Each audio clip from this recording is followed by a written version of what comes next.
Assalamu alaikum wa rahmatullahi wa barakatuh, my dear students. Welcome to our course English Poetry from Romantics to Moderns. It's me, Dr. Ibrahim Elshinnawy, welcoming you.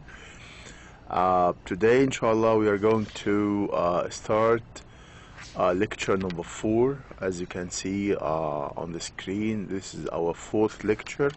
And today, inshallah, we are going to cover one poem by Wordsworth, which is Daffodils. Last time, if you still remember, we covered 2 poems to Blake. Inshallah, in this lecture we will cover one poem, and inshallah also next time, next lecture, I mean lecture number 5, also we will cover another lecture, also another poem by Wordsworth. Today, inshallah, in this lecture, I mean, we are going to study together this poem in front of you. The title is Daffodils, and it was written in 1804. So William Wordsworth, 1770 1850, was a romantic poet and a major influence in bringing about the 18th century romantic age of literature. An original poet for many different artistic qualities, his personality and emotional intelligence had made him the perfect forefather for a literary movement that would resound philosophically and poetically to this day. Okay, which means that because of his emotional intelligence and his talent, now Wordsworth is one of the most prominent figures in romantic poetry. Romanticism, defined by its predisposition towards nature and its deep emotional connection with the feelings of the poet, is what makes William Wordsworth "I wandered lonely as a cloud" such a perfect example of romantic poetry. I wandered lonely as a cloud. This is another title for the word daffodil. In some books you can find this poem entitled as Daffodils, and sometimes they give a title to this poem as I wandered lonely as a cloud. And this is, as it is written here, it's a perfect example of romantic poetry, and of course you know why we consider it as a perfect example of romantic poetry. Okay, now title and theme of the poem Daffodils. The title, Daffodils, is a simple word that reminds us about the arrival of the spring season, when the field is full of daffodils. And of course daffodils is a kind of flowers. It's one of yellow flowers. Daffodils are yellow flowers, as you can see, having an amazing shape and beautiful fragrance. So that flower is yellow, and it has an amazing shape, and also it has a very beautiful fragrance. A bunch of daffodils symbolize the joys and happiness of life. The theme of the poem, Daffodils, is a collection of human emotions.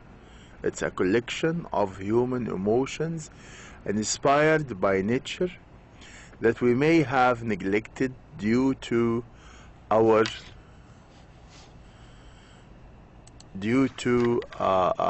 busy lives. The daffodils imply beginning or rebirth for human beings blessed with the grace of nature. Okay, the poem Daffodils is also known by the title I wandered lonely as a cloud. So as I said before, that you might find this poem has 2 titles. Sometimes you can find this poem under the title Daffodils, or under the title, which is the beginning of the first line in this poem, which is I wandered lonely as a cloud. So this poem, as you can see, is a lyrical poem. It's a lyrical written by William Wordsworth in 1804. It was published in 1815. It collected poems with 4 stanzas. William Wordsworth is a well-known romantic poet who believed in conveying simple and creative expressions through his poems. So the main concern, as you can see from these last 3 lines here, that Wordsworth is a known romantic poet who believed in conveying. He has a certain message that he needs to convey, that he needs to deliver. He believed in conveying simple and creative expressions through his poem. So he needs to convey these simple expressions, this simple message, and he is using his poems as a means or as a medium that can help him to, to help him to convey this message through his poem. Okay, he had quoted, poetry is the spontaneous overflow of powerful feelings. It's spontaneous, which means that it is not superficial, it is not acted, it is something that comes smoothly and naturally from inside. So this is what he's saying. Poetry is the spontaneous overflow of powerful feelings. It takes its origin from emotions and are collected in tranquility. So he said that this emotion is taken from this original emotion recollected in tranquility. Thus, Daffodils is one of the most popular poems of the Romantic. So it is one of the most popular and one of the most well-known poems in the Romantic. So whenever you study the Romantics, you need to go through this poem because it is a perfect example of the Romantic age. So thus Daffodils is one of the most popular poems of the Romantic age, unfolding the poem's excitement, love and the praise for a field blossoming with daffodils. Okay, now this is the beginning, or this is the first stanza in the poem. Excuse me for a moment, please.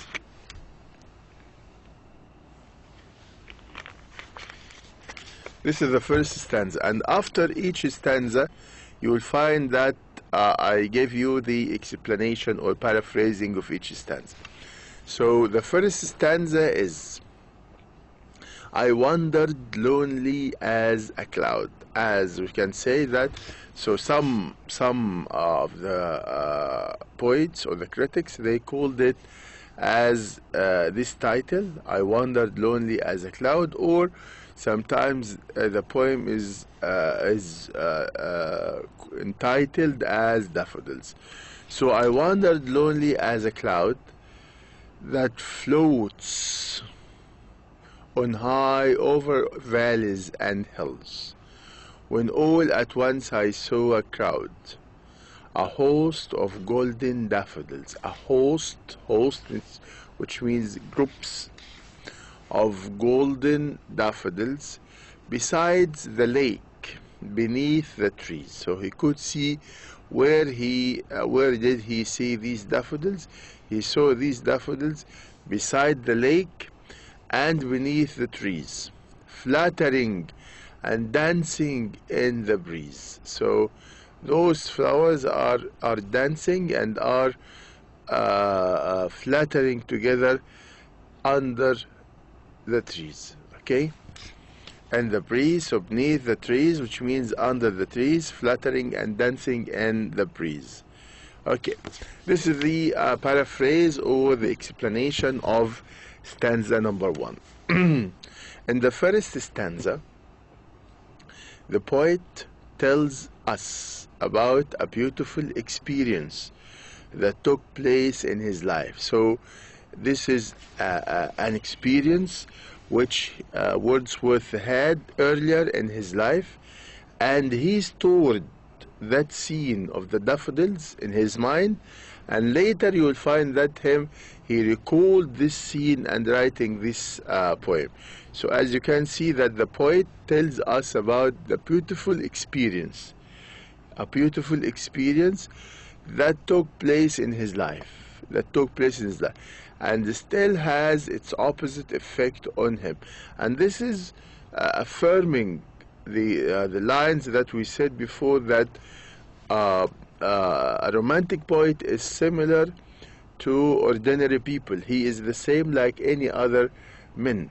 But the difference between the romantic poet and all the other men is that he can see nature with a different angle, with a different eye. He can store this scene in his mind, and later on he can recall this scene of daffodils, of mountain, of rivers, or whatever, and then later, maybe after 2 years or 3 years or 4 years, he can write a poem about this scene which he already saw. So the romantic poet all the time is I'm sorry for this. The romantic poet all the time is storing what he sees in nature and trying later on to express his view and his feelings about this thing. Okay.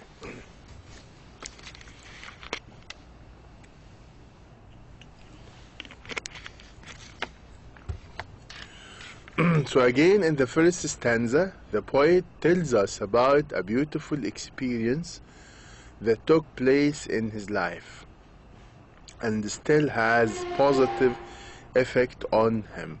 So if you see, it's a beautiful experience that took place. It's something that happened. This experience took place, which means it happened in the past and still has its opposite, its positive effect on men.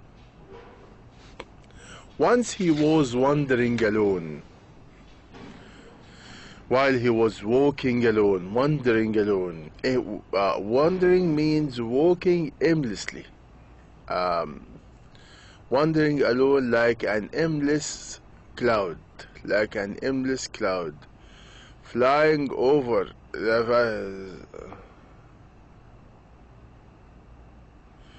So once he was wandering alone like an aimless cloud, flying over the valleys and the hills. Suddenly he saw a group of beautiful flowers beside a lake. So while he was walking aimlessly, he saw this group of daffodils, group of flowers over there, the valleys and the hills. Suddenly he saw a group of beautiful yellow flowers, which are the daffodils, beside a lake, under the trees. These daffodils were under the trees. These golden flowers were tossing. Tossing means touching their heads, as if they were dancing in the breeze. So he could imagine the scene that he sees in front of himself, that these daffodils, because of the breeze, because of the air, they are moving like this and tossing their heads.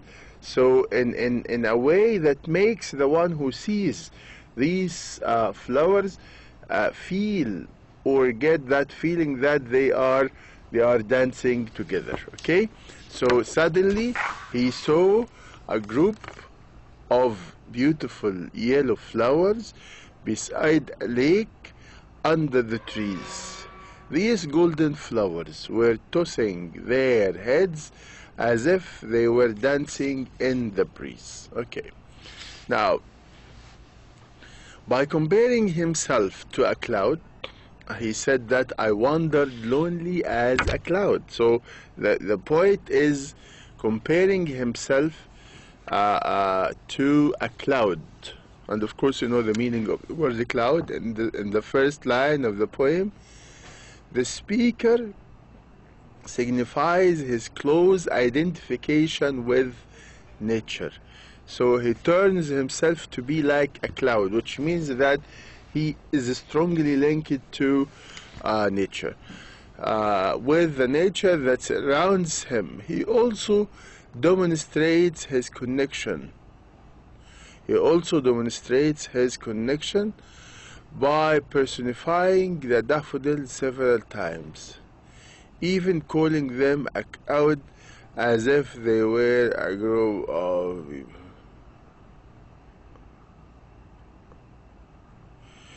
So, by comparing himself to a cloud in the first line of the poem, the speaker signifies his close identification with the nature that surrounds him. He also demonstrates this connection by personifying the daffodils several times, even calling them a crowd, which means that he calls these daffodils as a crowd, as group of people, as if they were a group of people. Okay, so you need to know this, that the speaker signifies his close connection, his close identification with the nature that surrounds him, and he also demonstrates, he also shows this connection by personifying the daffodils several times, even calling them a crowd, as if they were a group of people. Okay, now this is the second stanza. Continuous as the stars that shine. Continuous as the stars. So he is comparing here that the daffodils are like stars that are shining in the sky, and the twinkle on the Milky Way. They stretched in never-ending lines. So there are lots of daffodils, and you feel that when you are looking, when the poet is looking at these daffodils, that they never end. It extended, these flowers extended long way ago. Along the margin of a bay, beside the bay, 10,000 saw I at a glance. So when he just looked at these daffodils, he could just see in one glance, he could see 10,000.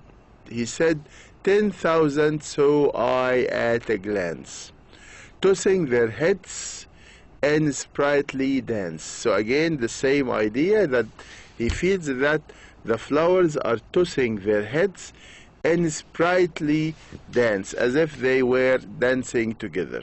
Okay, this is the explanation and the paraphrase of the second stanza. In the second stanza, the poet stresses the great number of these golden daffodils. He stresses the great number because he said that in just one glance I could see thousands of these daffodils. So the poet stresses the great number of these golden daffodils. They were as numerous and shining as the stars that twinkled in the sky. They were too many to be counted. So lots of these daffodils, and they cannot be counted because there are many of them. They stretched in an endless line along the edge of bay. He saw 10,000 of them at one glance. They were dancing happily, these flowers which he saw. He felt that they were dancing happily and lively. Okay, now let's move to, this is the third stanza. The waves beside them, the waves beside them danced, but they outdid the sparkling waves in glee. So these daffodils, beside these daffodils, there was a bay, stream of water. And in this bay, there were some waves. And you know that the waves is moving like this, the same as if they were also dancing. But the poet said that the dance of the waves is not that pretty and beautiful, the same as the dance of daffodils. So the waves beside them danced, but they outdid, and they here is referring to the daffodils. They outdid, they could overcome, they could surpass the sparkling waves in happiness. So these daffodils were happier than the waves. A poet could not but be gay in such a jocund company. So which means that if a poet could see this scene, definitely the happiness of the daffodils and the happiness of the waves will transfer also to the poet to make him also happy. A poet, as you can see, a poet could not but be gay. Gay means quite happy. In such a jocund company, this company, those people, those things, the daffodils, the rivers, the sky, or whatever, so they are like a company. If the poet is in this scene, definitely this will make him also happy. I gazed means to look for a long time. I gazed and gazed, but little thought what wealth the soul to me had brought. I gazed and gazed, which means I looked and looked, but little thought what wealth the show to me had brought. To what extent these daffodils brought happiness to me. So this is also the paraphrase. In the third stanza, the poet is comparing the daffodils. He is comparing the daffodils with the waves flowing in the lake, bay beside them. The waves shared the daffodils their happiness. So he felt the same happiness like the daffodils, but the latter were much happier. The daffodils were much happier than the poet, of course. In such a poet company, so the waves shared the daffodils their happiness, but the latter were much happier. In such a happy company, in that company of the waves and the daffodils, the poet could not but be as happy as they were. Also, the poet becomes happy as them. The poet looked carefully. He looked carefully, but he did not realize at that time how much happiness this beautiful sight would bring to him. So he could not imagine that this scene would bring such happiness, such great happiness to him later on. Okay, so now let's move to the next slide, please, which is stanza number 4. For oft when on my couch I lie, in vacant or in pensive mood. Couch means the sofa. When he is sitting alone and closing his eyes and thinking of this wonderful scene that he saw, that wonderful scene of the daffodils. Closing the eyes and thinking and recalling, remembering all these things that happened. For oft when on my couch I lie, in vacant or in pensive mood. Pensive mood means thinking and remembering what happened. They flash, this scene of the daffodils, they flash upon that inward eye, which means that when I close my eyes like this, and then remembering all what I saw, which is the bliss of solitude, and then my heart with pleasure fills. When I remember this scene, closing my eyes and remembering this scene, I feel that my heart is filled with pleasure and happiness, and dances with the daffodils. So I even not that my heart feels happy, but also my heart dances with the daffodils. Okay, now this is the paraphrase of the fourth stanza. The poet stresses the theme of the poem.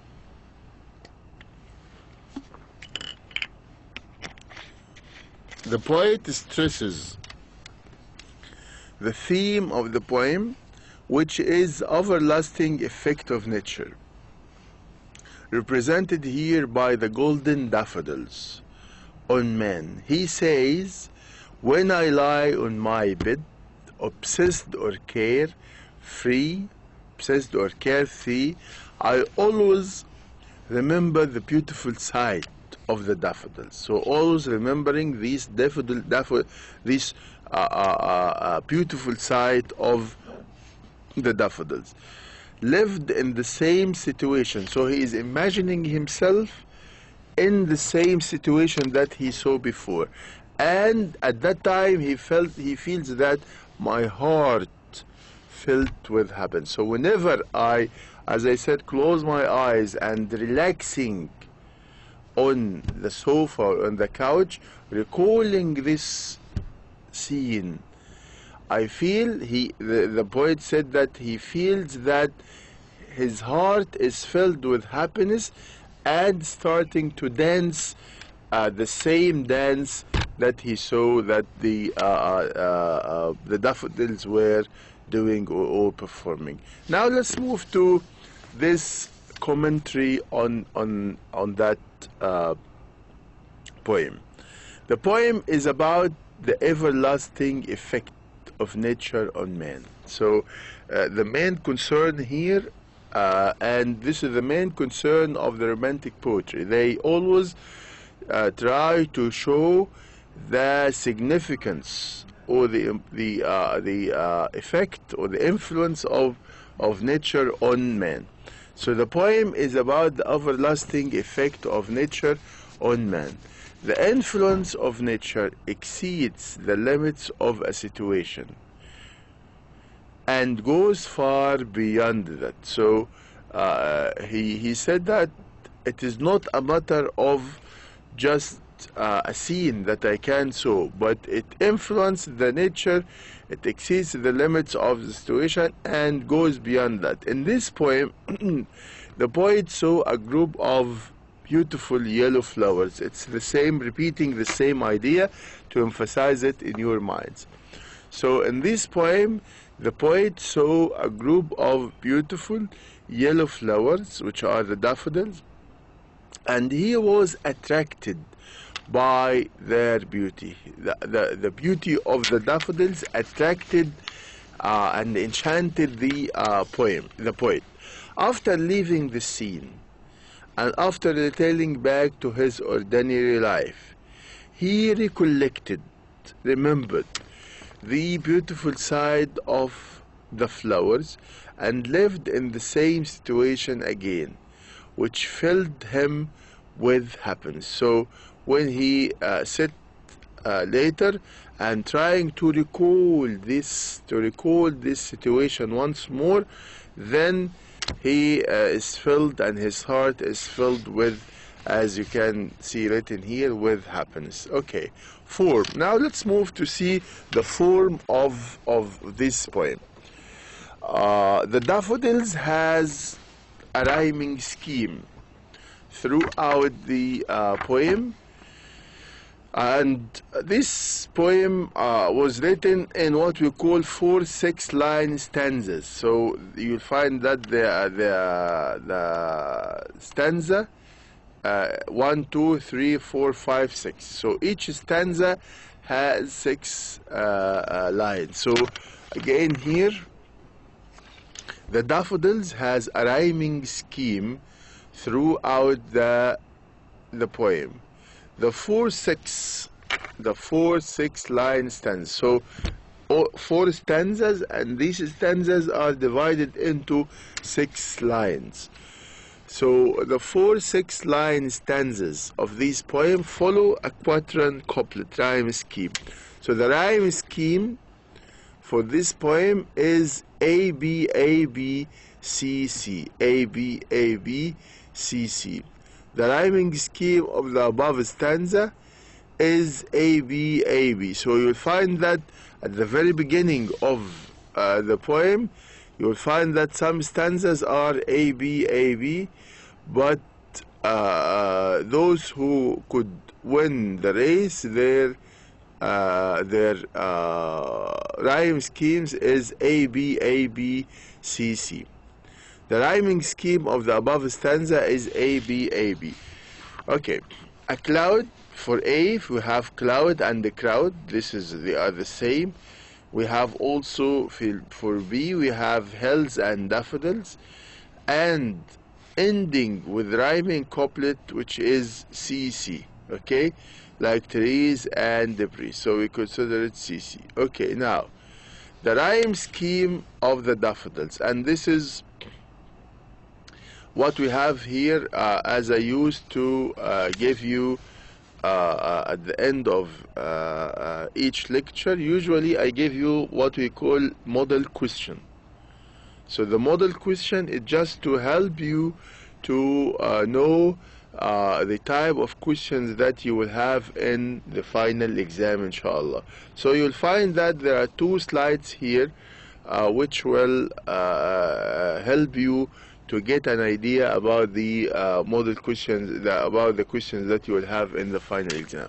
So let's see the first slide here. We have here the rhyme scheme of daffodils. This is, we have just read now in the form. This is the one, okay? A, B, C. So I'm asking here, the rhyme scheme of daffodils is what? Is it A, B, D, or A, B, C, or A, B, C, or A, B, C? Of course, if you go back to this, هتبقى A, B, C. Okay, A, B, C, C. Okay, so the correct answer is C here. Okay, now let's move here to this one. Let's move to this one, which is the second one. After leaving the scene and returning back to his ordinary life. After leaving the scene and returning back to his ordinary life, Wordsworth blank the beautiful sight of the flowers. What did he do, Wordsworth, after leaving the scene of the daffodils? What did he do? Did he recollect or forgot or disregard, overlooked? Of course, after leaving this scene, he recollected. Recollected means he remembered what happened. So the right answer is recollected here, which is the choice A. Okay, so these are 2 model questions for this one. Inshallah, we will meet with the rest of this poem next lecture, and we will have also another simple and interesting, inshallah, poem by him. Okay, thank you very much for listening to this poem. It is, inshallah, a simple one. I'm quite sure that you will be able to understand it simply, and inshallah we will continue this poem, some points about it, inshallah, in next lecture number 5, and we will have also another, inshallah, poem also by Wordsworth. Thank you very much. All the best to you. See you, inshallah, next lecture. Assalamu alaikum wa rahmatullahi wa barakatuh.